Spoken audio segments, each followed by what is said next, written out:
Initial volume, final volume, initial pressure, final pressure. आता ए to be एक process झालाय. आता जेव्हा मी रिव्हर्स डायरेक्शन मध्ये येतो, बी टू ए जेव्हा येतो तेव्हा सेम पाथनं होणार नाही.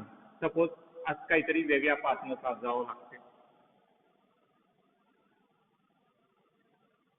हे आहे इरिव्हर्सिबल प्रोसेसचा पाथ डायग्राम किंवा PV diagram. The path in irreversible process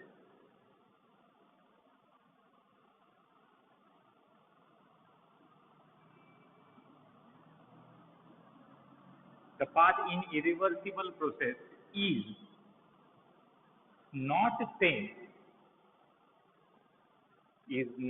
same in forward and reverse direction. In forward and reverse direction.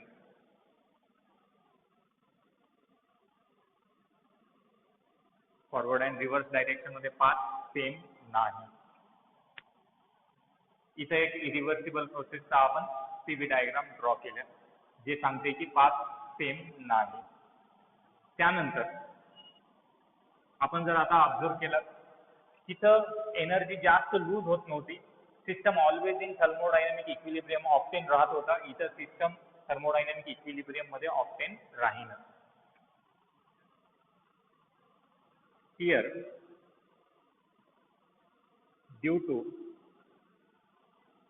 free expansion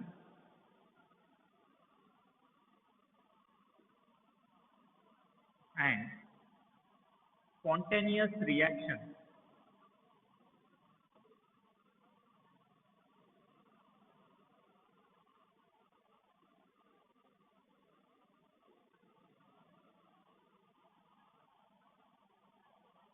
free expansion and spontaneous reaction system is not always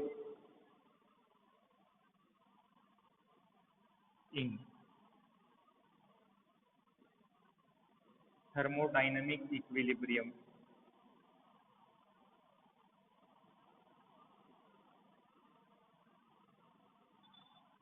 आता system initial पासून final state पर्यंत जाते वेळेस किंवा final मधून initial state मध्ये जाते वेळेस एनर्जी कम्प्लिटली लूज होते.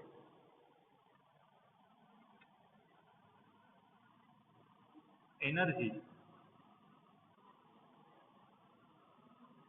of the system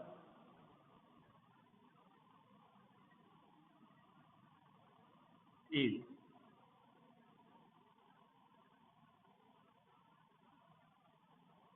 permanently lost due to friction, viscosity,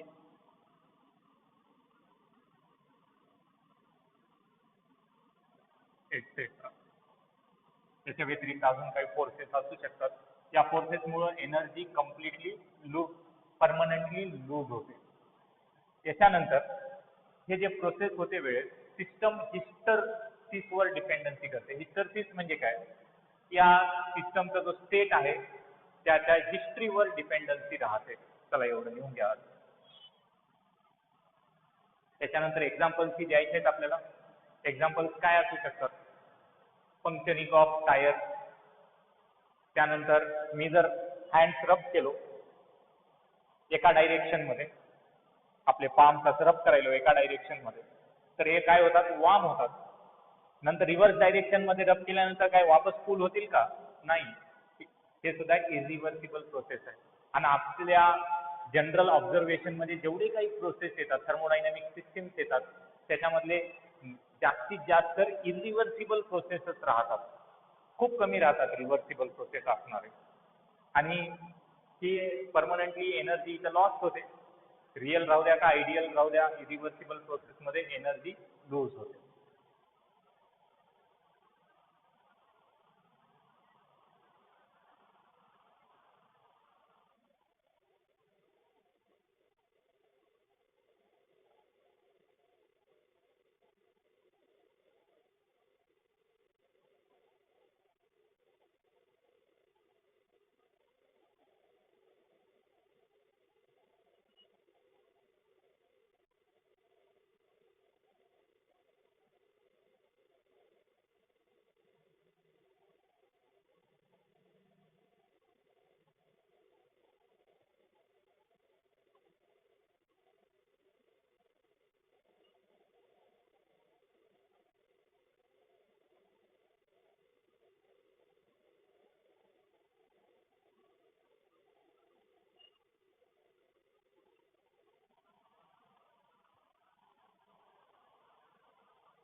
आता आपण यांचे एक्झाम्पल्स लिहून घेऊ.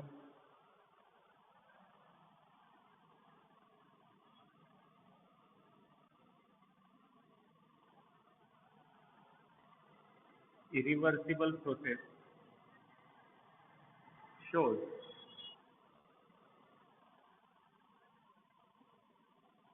hysteresis. आता hysteresis या शब्दाचं मीनिंग काय असेल? सिस्टम थर्मोडायनामिक सिस्टम त्याच्या स्टेटवर डिपेंड करते. डिपेंड्स ऑन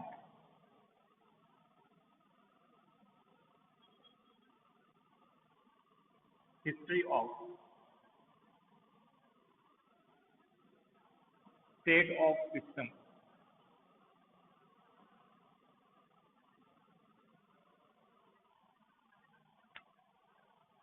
आणि आपण जे खूप सिस्टम बघता जनरली काय राहतात, इरिव्हर्सिबल प्रोसेसच राहतात. Most of the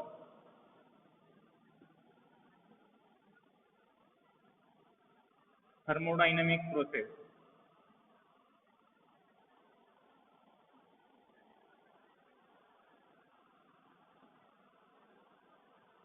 we deal with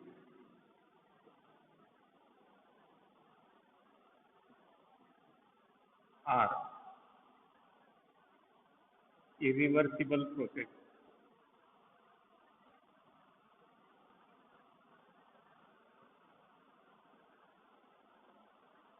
जास्तीत जास्त थर्मोडायनामिक प्रोसेस तर इरिव्हर्सिबलच राहतात. Example puncturing of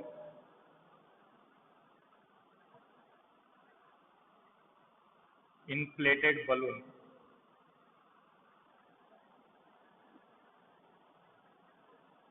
or tire, आपले पाम जे रब करता आपण, rubbing of palm,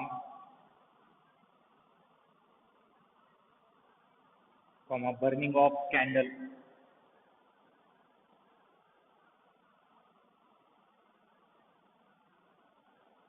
एक्सेट्रा. हे काही एक्झाम्पल्स आहेत इरिव्हर्सिबल प्रोसेसचे. इथं आपला इरिव्हर्सिबल प्रोसेसचा पॉईंट संपलाय. यानंतर टेक्स्टबुक मध्ये एक पॉईंट आहे, causes of irreversible process. Irreversible प्रोसेसचे कॉज काय आहेत? मेन कॉज आहे free expansion and spontaneous reaction, ज्याच्यामुळे सिस्टम थर्मोडायनामिक इक्विलिब्रियम मध्ये राहणार नाही. आणि दुसरा कॉज आहे हे एनर्जी परमनंटली लूज होते ड्यू टू फ्रिक्शन विस्कॉसिटी. एक इझियर जर एक्झाम्पल द्यायचं, एका स्लाइडवर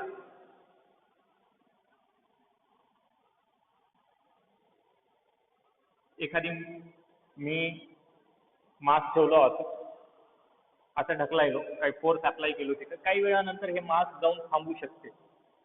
बेसिक रिझन काय असेल? Due to the friction. Due to the friction energy lose होते, आणि ते एनर्जी लूज होते तर दुसऱ्या कोण्यामध्ये तर आउटकम आलं पाहिजे. This mechanical energy will be converted into here heat energy. अशा काही गोष्टींमुळे, फ्रिक्शनमुळे किंवा विस्कोसिटीमुळे किंवा याच्या व्यतिरिक्त दुसऱ्या कोणत्या अदर फोर्सेसमुळे एनर्जी परमनंटली लूज होते. म्हणून प्रोसेस इरिव्हर्सिबल राहतात. इरिव्हर्सिबल प्रोसेसचे हे दोन मेन कॉज आहेत.